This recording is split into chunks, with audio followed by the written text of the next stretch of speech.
right there. What about the Formica table? That was another one of those clues that we never really figured out what the significance Well, was. okay, you know what?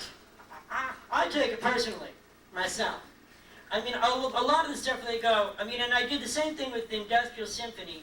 It's like, he would come in and have me sawing a log. Well, what does that mean? Oh, well, I get it. David doesn't think I'm very much on the ball, right?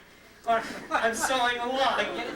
Or another time, like before I got into show business, I was kind of like spiritual and into yoga and transcendental awareness and, God makes it, and all this stuff, and I was, into, the light within us all and stuff like that. And then I went into show business and I thought like, yes, friends, there's a light within us all, and that's, you can have one, you can contract a light within us all within your kitchen, and it's sort of like, and the Industrial Symphony, then he had me walking across the stage, dragging a light bulb on a little trailer on wheels, and it was kind of like, that was what it had originally become.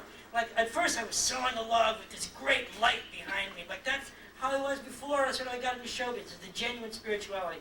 And now that I was trying to sell the idea of spirituality, now I was like this guy pulling a light behind me on a trailer saying, yes, it's 10 cents a peak. And the same thing with a lot of that stuff. The Formica tabletop, green is its color. I took it personally. I think he was talking about his impression of me.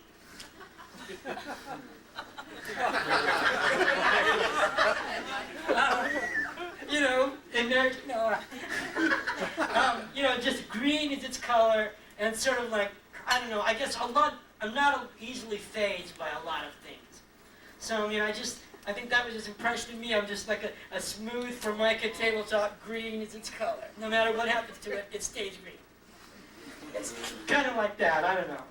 That's just one idiotic man's perception. Yes, Josh. Okay, I was wondering, what is the significance of the guy who's singing in the final episode? Do you think he's important at all to the story, or is he just... What was the last part? Jimmy Do Scott. you think he's important to the story? The guy who's singing the Sycamore Tree song? Oh, I got idea, man. Yeah, that one. Cool. I know his name is James B. Scott. They call him the legendary James B. Scott, but I never heard of him before. Well, he's cool. I was there for that. I met that guy. I think the significance of it was not so much. I think the significance of it was the way it was done. Here's this guy standing on the stage singing something that's sort of eerie and unsettling, and half the time the spotlight wasn't even on him. And there's some kind of analogy like that about the way we live our lives.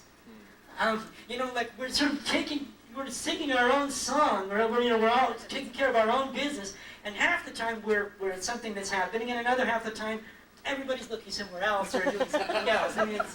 You know what I mean? I think at that point he was drawing an analogy for himself. Thank you, Michael. Pat, would you like to say a word or two?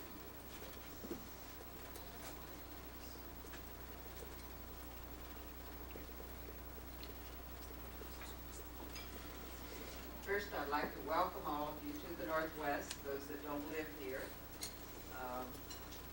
I guess one of the first questions that I get asked is, well, how did they find the marquee?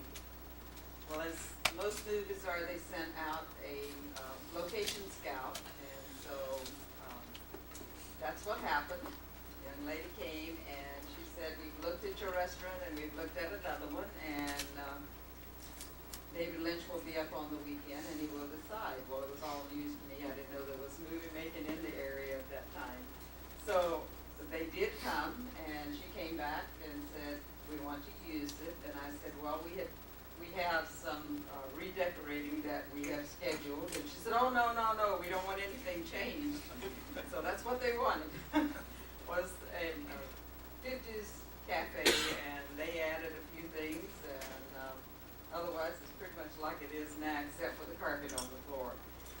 And people say, well, it was wider when in the know, where they were walking and dancing and things. It was a lot wider. Well, the pilot film was done at the Marquee, and then they did the rest of the series in LA, which they had a beautiful studio. I was privileged to go down and see the studio, and all of the sets were very nice, very well done.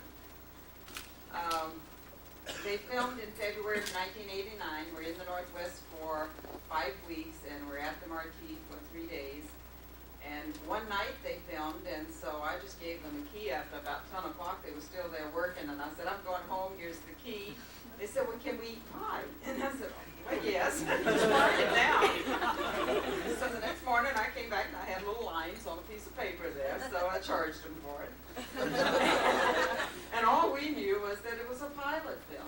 You know, that the pilot film was about a murder mystery, and, you know, that was it. We sat back and watched them film and stayed quiet, and they went away, and then didn't hear any more for weeks and weeks and months, and we wondered if anything was ever going to become of it. So finally we found out that it was coming out, and our surprise was that they had used the pie and the coffee in it. And so that was what brought to us, all of you and many, many people from all over the world. We've had so much fun meeting everyone, and they come in after we're closed. They'll be out there snapping pictures, and if I'm there, if I feel like it, I'll let them in. Last week I had, a few weeks ago I guess it was, there was some Russians there. They had been up hiking with some people from the Boeing company, and they came in, and he had his pie after closing. We had lots of Japanese tourists. When they were seeing the film, they would come in busloads and have lunch and have that pie, and we still have busloads. We had a bus surprise this Thursday with all young Japanese students over here for foreign exchange. We have some more that have called from Vancouver that will be in Sunday morning. It has really changed our lives. We went from the little pie maker that we had doing pies then, who was about 74 when they filmed, and she would make like 6 pies per day, and then she went to 12 on the weekend. Well, we went from 15 to 20 on weekdays and 60 on the weekends. I've been at Marti for 19 years as owner, and I worked there for 5 years before. And I've never seen people standing outside the door and inside waiting to get in, you know, a little country cafe. Who would believe something like that would happen? But that's what happened in 1990 and 1991. We had to have people take names, wait for 20 minutes to have a seat, and so it has changed our lives a lot. I've had the privilege of meeting a lot of the stars. I was very impressed with David Lynch. People said, well, is he as weird as his shows are? In my mind, he's a top-notch director.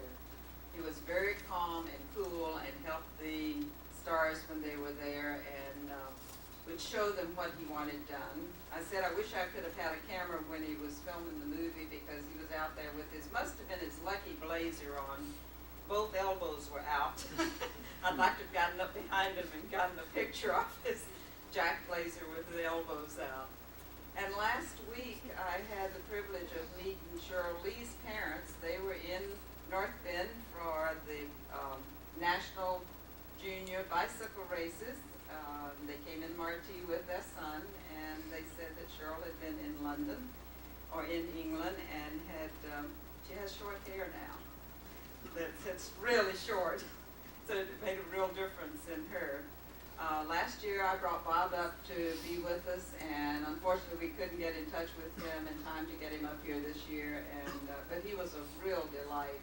I went over on the ferry with him to the Kiana Lodge, and he had all kinds of inside stories to tell. So if you have a chance to talk with any of the other stars, I'm sure they will have little behind-the-scenes stories that they might have forgotten up here. Does anybody have a question? But I'd just like to thank all again. The French Club, they were here last year, a week before the Twin Peaks Festival, so it's a real delight that they could get back this year. And we spent a few hours together, and fortunately they got to see a lot of the Northwest. So thank you for coming. I have a question. Yes. I know last year during this time in North Bend they had their own little festival, the Alpine Blossom Festival or something. Alpine Days. Are they doing that again this year? There is North Bend Days, and it's just in the 2 blocks downtown. It was planned late. There will be no parade. There will be no fireworks. So it's a little minor happening with arts and crafts booths, I think. So traffic-wise, it will be a little bit tied up, but not a whole lot, I don't think. Not as heavy. You know what movie they're showing at the theater this week? No, I don't. I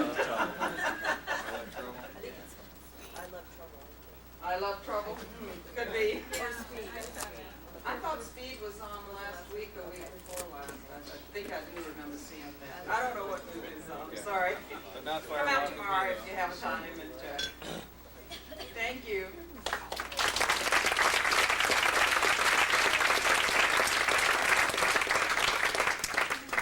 Thank you, Pat. And from what I understand, our French friends would rather not say anything. They just wanted to listen. And that's okay because you can talk with them later. This concludes the program that we have. Welcome you to Seattle, to Issaquah, to Twin Peaks, to wherever it is that you think you are right now.